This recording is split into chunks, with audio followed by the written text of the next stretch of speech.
A massive cargo ship slammed into that bridge. Vehicles plunged into the frigid water below as a result. Authorities say 6 people remain unaccounted for. ABC's Christian Cordero has the story.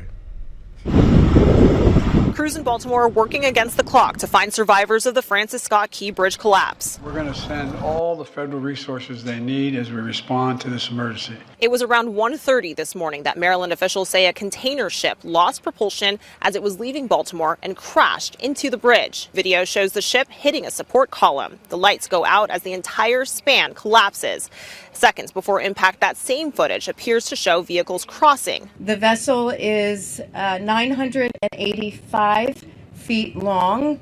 It's a 95,000 gross ton container ship. The pilots reportedly warned the Maryland Department of Transportation that vessel could crash before it made impact. Maryland officials say the pilot's mayday call prompted the bridge to shut down to traffic, potentially saving lives. No drivers were traveling on the span at the time, but there were construction vehicles and workers on it. The crew that was out there working was basically repairing potholes. Just so you understand, that had nothing to do with a structural issue. The I-695 span is a heavily traveled corridor with an estimated 30,000 vehicles crossing it each day. About 30 million tons of cargo passed through the bridge last year. It's the entryway to the largest port in the U.S. for cars and light trucks and one of America's largest hubs for coal shipments. It's one of the most important elements for the economy in the Northeast. I've directed my team to move heaven and earth to reopen the port and rebuild the bridge as soon as humanly possible. Authorities say there is no credible evidence that that incident was terror-related. Governor Wes Moore says they're engaged in an active search and rescue mission.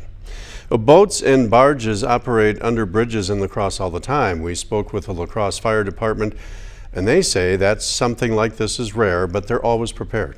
We have specialty teams that have training. Our USAR teams, urban search and rescue teams, collapse. Our hazmat teams, our water rescue team, which are training on the north side at the moment. None of us want to ever see that happen, but in this business you truly have to expect the unexpected, and the only way to prepare for that is to talk ahead of time. Ashot says emergency departments around the area would respond to an incident like this one, not as an accident. He also mentioned that the department plans for anything and everything that the department might encounter.